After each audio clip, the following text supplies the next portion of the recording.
The Calgary Flames are not relocating cities, not anytime soon. They will continue to call their home the Saddledome. However, the Calgary Flames' new arena deal has fallen through due to a fight between the city of Calgary and Arena and Flames owners proposed to building the new place for the Calgary Flames. The CSEC,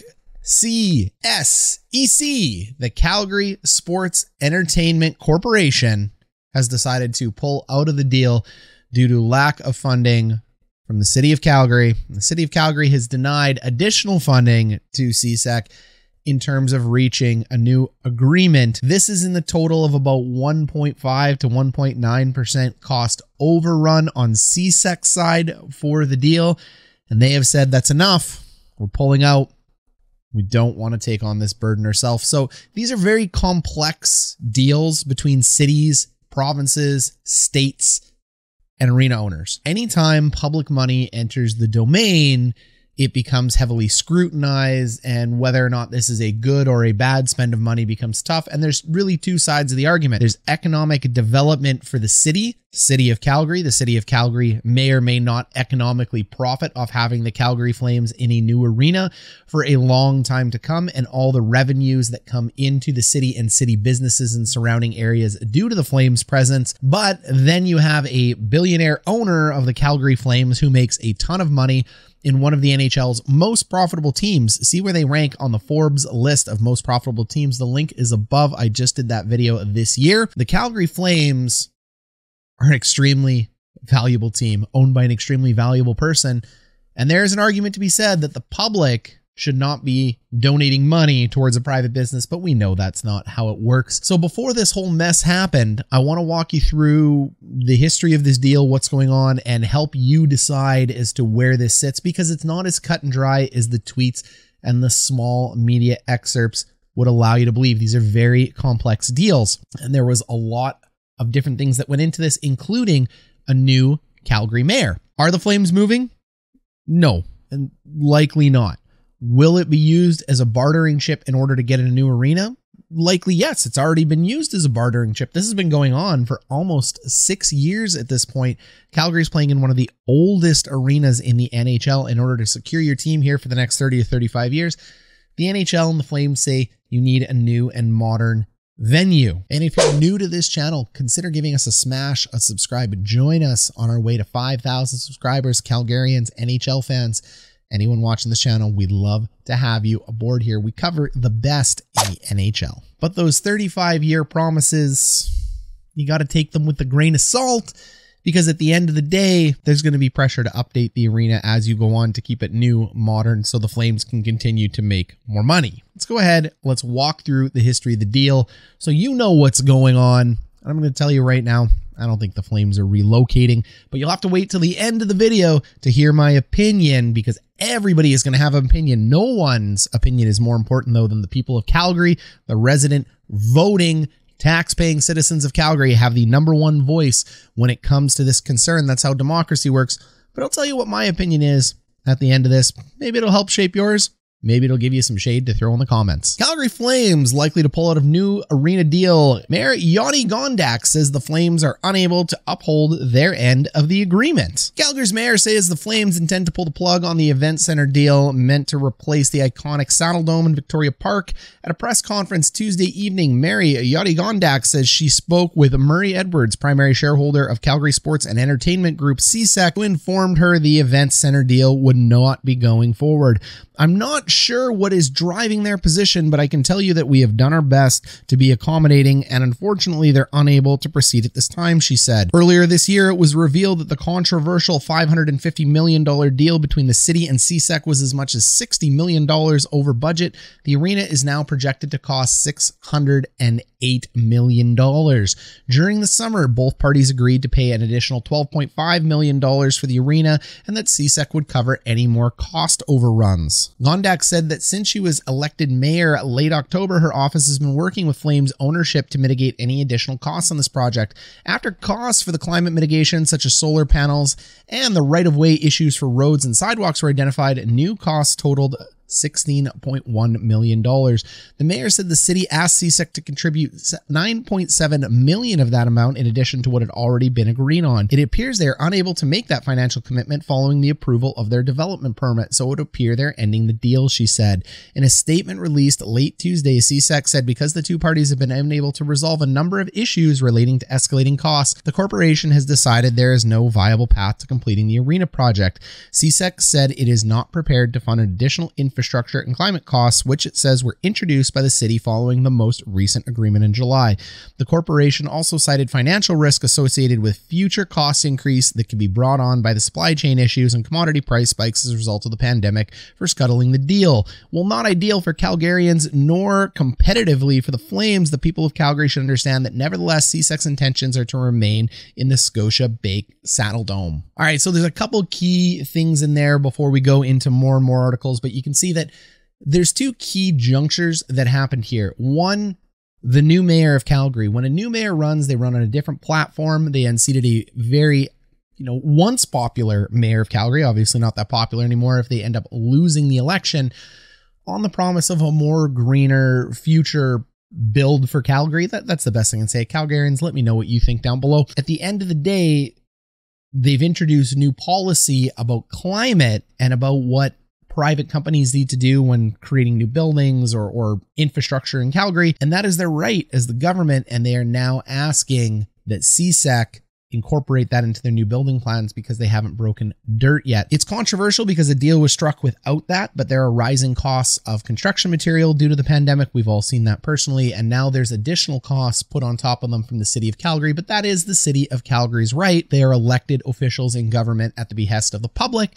So they are going forward and exercising their right as government. Should it or shouldn't happen? That seems to be the pissing match here. CSEC doesn't want to be hit with any more costs.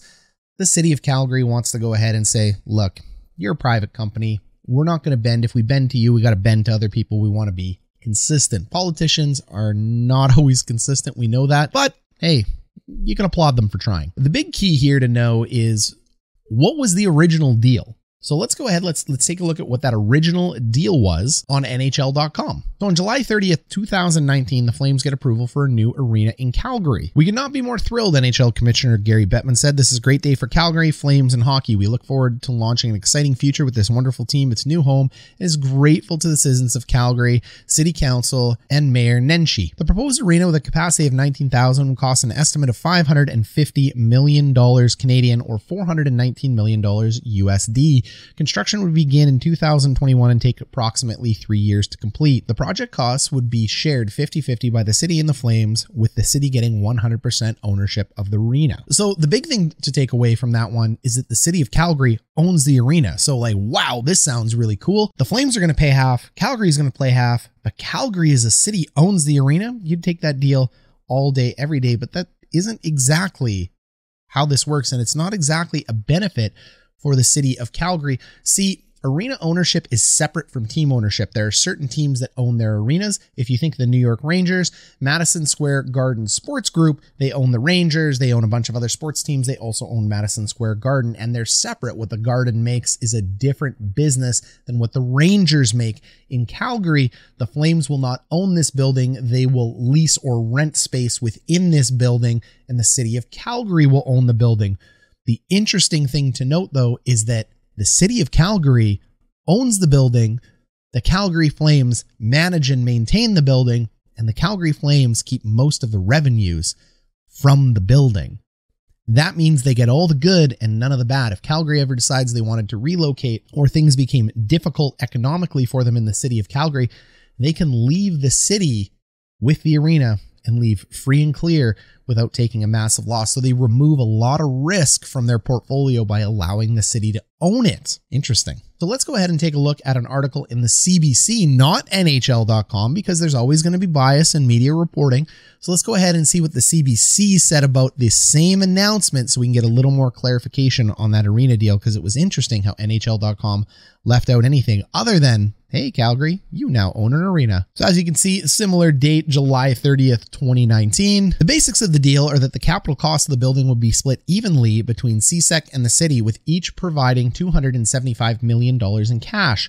The city will own the arena and the land it's built on, while CSEC will pay 100% of the operating, maintenance, and day-to-day repair costs, but all revenues will go back to CSEC. The city will get 2% of ticket revenues at all events held at the building and facility fee that will be capped at $3 million per year for the first 5 years. The mayor of Calgary said that following the vote, it was a question of intangibles versus tangible benefits. Are those intangible benefits worth $47 million in today's money over a 35-year period? And I'm satisfied they are, he said. You're thinking about community spirit, you think about what it means for people getting together. These things actually do have value, and it's not just a value you can quantify, and economists agree that value means something to the city. But not everyone agreed that the benefits outweigh the cost. In comparison, there's a number of smaller city initiatives that received more consultation than this $300 million arena deal. To be frank, city councilors should be ashamed of themselves for how they've handled this deal. There has to be extensive debate about the return on an investment for a city, and council heard on Tuesday that over the course of the 35-year deal, the city would net a negative 0.6% in direct returns and 1.4% with indirect benefits when those are considered. Those indirect benefits stem exclusively from forecast property tax revenues and from development spurred by the project and the rejuvenation of the area. Essentially, property taxes from the area are segregated from the rest of the city's haul, and they are used to fund projects in the area in order to entice private developers to set up shop, thereby driving more tax revenues. The plan has succeeded so far in the transformation of the once morbid East Village. There's a little more clarification on that deal for you. The city of Calgary gets a little bit of the ticket revenue, but when you go ahead and look at 19,000 people times the average of 80 seats and 44 games per year, the Calgary Flames are going to donate, if this arena was built, about $1.6 million per year, and then you have to add on all the events and everything, so the likelihood of it getting to $3 million is actually low. CSEC also takes on the maintenance of the building, so they reap the rewards and the profit of the building, and that ends up making sense. But like I said, it's the city of Calgary that's left holding the bag if something goes really, really wrong for the Calgary Flames and the billionaire owner needs to cut ship and end up leaving. There's also things to consider in the fact that there are other alternatives that the city of Calgary at the time could have invested in, and it's very clear that there are many things the city of Calgary required at the time, and there were a lot of economists on another side of the fence saying this isn't a good deal. So it really ends up highlighting the fact that there are intangible benefits that come in, one of those being that Flames fans and people of Calgary have a single unifying force to rally behind. There's a lot of differences in the world today, but being able to rally behind your local sports team is something a lot of people have in common. Not everybody, but a lot of people. When we go ahead and take a look at likely avid NHL fans, the city of Calgary identifies as 55% of the city being avid NHL fans, so half of the city can rally behind the Calgary Flames, but that's still 45% of people that frankly don't consider themselves avid NHL fans. And out of that 55% of people that think they're avid NHL fans, it's not to say that all 55% think spending $300 million of public money is actually the way to go. Here's an example of that. The Taxpayer Federation calls for spending cuts to the Flames' new arena on October 21st, 2020. The Canadian Taxpayer Federation says City Council should tell the Calgary Flames that they will not be getting $275 million for a new arena to save money for the city. This comes as budget discussions are happening in Council next month. The design process for the new arena is already well underway, and the idea will likely go nowhere, but this is just one of 21 proposals to cut spending. We are calling on the City of Calgary to move back to pre-downturn levels of spending, which was the end of 2014, which would be hundreds of millions of dollars in savings for taxpayers. Some of the other proposals include cutting the mayor and council salary by 20%, selling all city-owned golf courses, and the Calgary Parking Authority. So there are some people saying like, hey, COVID hit, this deal hit before COVID, you need money, you got to sell it. Now, when we take a look at these guys, federations like this are big into privatizing things. They want costs off the books to save money for taxpayers. It's the base of conservatism at this point. Wherever you line, it doesn't matter to me. But when you sell things like the Calgary Parking Authority or the other suggestions that they are making, it becomes a lot of smoke because there's jobs that are derived from those as well. And there's jobs that are derived from the Calgary Flames. So there's an argument to be made to keep these city-owned places like golf courses and other things that taxpayers have to spend money on, because there is a direct economic benefit to those working those jobs and paying those taxes. But we all know the unfair thing is that those taxes don't go necessarily to the city of Calgary. They can go to the province, they can go to the feds. But the problem That's the trouble with having 3 distinct areas of tax in municipal, provincial, and federal. It's like left pocket buying right pocket, but for all of us, it's just tax at the end of the day. So the right people aren't getting the right tax they need for certain things, and it just all magically trades around. That's money for you. All right, so we know what the city of Calgary says. We know what the mayor says. Let's go ahead and see what CSEC has to say. On NHL.com, the CSEC statement on the event center. Of course, it's on NHL.com. In response to numerous media inquiries this month, CSEC provides the following update to all citizens of Calgary regarding the event center project. CSEC's primary objective in pursuing the event center project has been to provide Calgarians with a first-class facility with an entertainment experience, not only for hockey, but for other events, including concerts, comparable to other major cities. However, at this point, it's clear that the city and CSEC have been unable to resolve a number of issues relating to the cost of the project. Accordingly, as the city and CSEC have been unable to resolve these issues, CSEC has determined that there is no viable path to complete the event center project. When the agreements were first executed back in 2019, the parties agreed to a cost-sharing agreement of 50-50 with respect to the design and construction of the new event center. In July 2021, these costs had increased to $608.5 million. The city informed CSEC that they were not able to fund their 50% share, which in terms of the project framework agreement would have resulted in termination at that time.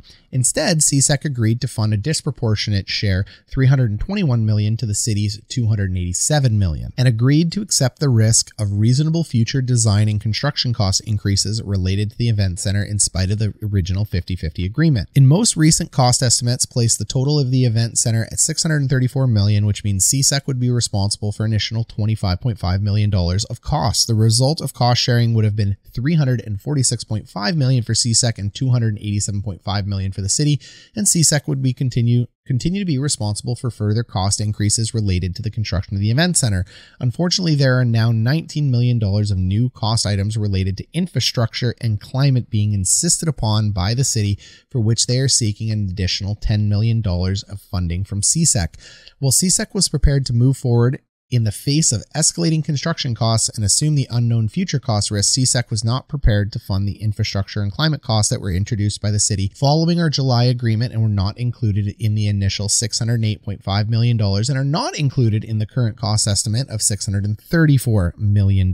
Failure for the city and CSEC to find a viable path forward was not based upon simply the latest dollar on the table, but rather was based upon accumulated increase in CSEC's share of the costs, including the infrastructure and climate costs. The overall risk factors related to the project and inability of CSEC and the city to find a path going forward that would work for both parties. In summary, the primary reasons for this difficult decision include introduction by the city of significant infrastructure costs totaling $15 million and climate mitigation costs $4 million, costs not previously identified as project costs by CMLC or the city, nor included in the initial $608.5 million budget in July 2021. Continued cost escalation and experience since the approved budget of $608.5 million in July 2021, it has since grown to $634 million based upon the design development that was completed in October 21. High level of risk associated with the future project increase in part due to supply chain issues and commodity price escalations from the impact of COVID-19. So in summary, costs went up. Costs are bad. We want the city to kick in their fair share of it. And the city has also created, under the new regime, new climate costs and infrastructure costs that were not part of the original deal. And the outgoing mayor and his city council, so now they're basically complaining that they had a deal struck and this wasn't part of the deal. They're willing to go forward if the city of Calgary was willing to continue splitting the costs of this part of the deal. And the city of Calgary has basically, well, when I say the city of Calgary, I don't mean the Calgarians. I mean the city of Calgary government has basically said, hey, you're a private billionaire. This is what it costs. We're a government. We added new things to it because it's what we do. It's what we are mandated to do, whether you're watching this channel and agree with it or not. It is our right to do it. We've done it. What do you want to do? And it is their right to back out of the deal, which they have done. And that's it. That's it. At this point in time, we all know that when you build arenas, there's always cost overrun. We know that's the way it's going to go. And we know the history of arenas and stadiums around North America. Our billionaire owners realistically putting a gun to the head of cities, provinces, and states and saying, if you don't do it, we're going to move. You have to actually build an arena before they come. Look at Quebec. They had to build an NHL-ready rink to even entertain the idea of the NHL, and the NHL isn't there. The city of Winnipeg built an NHL-ready rink 15 years before the Jets ended up arriving. The city of Toronto is being asked by the NFL to build $1 billion or more stadium to even be considered for an NFL franchise. So there is no promise of teams staying or teams coming or reaping rewards and benefits for the city. They're just asked to pile on money after money after money of taxpayer dollars in order to keep teams there. So last thing we have to take a look here is the city of Edmonton, the sister or brother city to Calgary. Rogers Place was built. It set the precedence. It was built with a lot of public money. Let's go find out if we think it was successful. Rogers Place, was it worth it? A look back at the Rogers Place deal is Calgary Mulls proposed arena. This is written in 2019, again, pre-COVID. When the Rogers Place Arena deal was approved in 2013, it came with plenty of potential, promises, and possibilities. There was the promise of attracting $1 billion of investment, the prospect of using public money to support a multi-million-dollar sports franchise, and the guarantee of keeping the Edmonton Oilers in town for decades to come. Now the city's neighbor to the south is grappling with the same discussion. So 6 years after inking the deal and 3 years since the arena's debut, is Rogers Place worth the cost? The Cates Group is paying 27% of Edmonton's $613 million arena project. By comparison, the Flames ownership group in Calgary would split the cost of the $550 million project 50-50. The city of Edmonton pitched in $312 million for the project, with the rest of the money coming from a city-levied tax surcharge. That's actually a surcharge you pay on your tickets every time you buy it. Think of when you buy an airport ticket. Go ahead and look. Airport authorities lay surcharges all the time that are on top of, regardless of what you pay for the ticket, on top of the price of the plane ticket. It's the same in the city of Edmonton. The city of Edmonton gets their piece no matter what your ticket costs. Downtown has taken off despite the hefty public investment. Councillor Scott McKean said the development boom in his ward is a sign of the project's early legacy. The Downtown Business Association found the amount of underdeveloped land downtown shrunk 40% in 2016, down from 52% a year before the deal was signed. 2017, the report found a handful of approved projects worth more than $2 billion were expected to be completed by 22. Given what's happening downtown, I think it's one of those rare circumstances where the public investment in a major sporting facility really worked, said McKean, who was not yet a councillor when the deal was signed.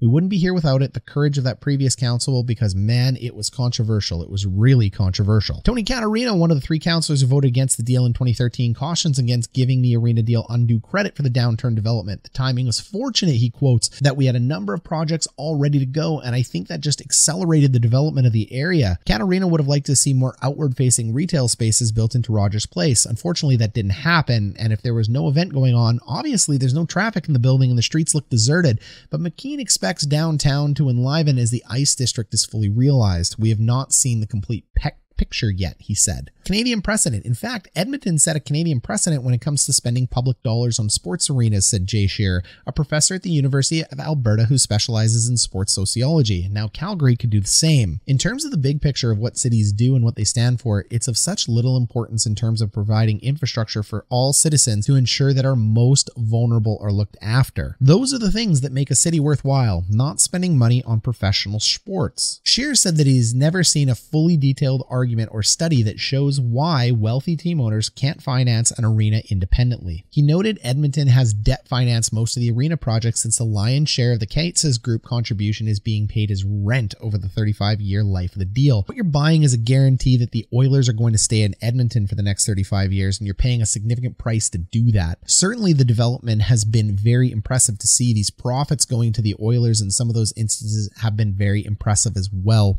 Forbes estimated the value of the team leaped to $400 million when the deal was signed in 2013 from $225 million the previous year. The team's value has grown steadily since. The team's value is now $1.1 billion.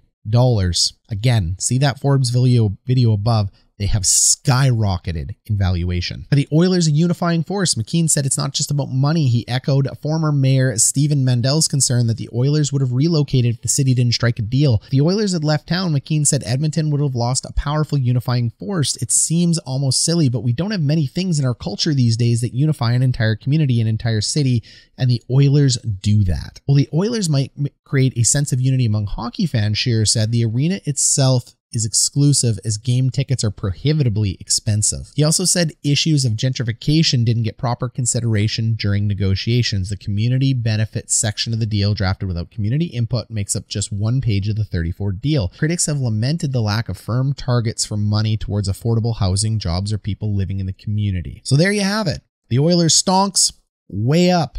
The value of Edmonton, some people think it's gone way higher. Others think this would have happened anyway. There's also a belief that if the Oilers left town, it's like a shell without it. Cities need a unifying sport force, and cities need something people can rally behind, and local sports teams, I mean, they're professional now, but professional sports teams seem to be that unifying force within the city. So there's an intangible benefit to that. So there is a lot going on in this deal. It isn't just taken in snapshots over time, and most of these articles were written, and the Rogers Place valuation success was written pre-COVID, but we know COVID has totally changed the world. So as the Flames go forward, it may not actually be a horrible thing for the city of Calgary that they put a pause on this to say, hey, let's see where the dust of this COVID stuff shakes out, because it's interesting.